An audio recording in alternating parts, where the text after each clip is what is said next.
Alam mo kapatid, kahit nga kaaway pinapatulungan ng Panginoon sa 35 ng Lucas. Subalit, ibigin ninyo ang inyong mga kaaway at gumawa kayo ng mabuti. Magpahiram kayo na hindi umaasa ng kapalit. Malaki ang magiging gantimpala ninyo at kayo'y magiging mga anak ng kataas-taasan sapagkat siya'y mabait sa mga di mapagpasalamat at sa masasama. Ang Diyos sa langit mabait. Tinuturuan tayo ng mabait na Diyos, ibigin daw natin ang ating kaaway.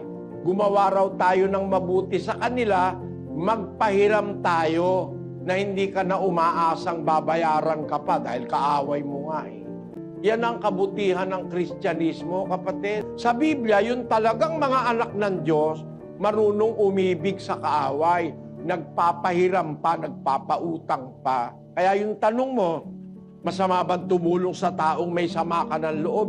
May sama ka lang pala ng loob ito nga kaaway mo na ang asawa mo, bawa nagkasama ka ng loob, di mo natutulungan.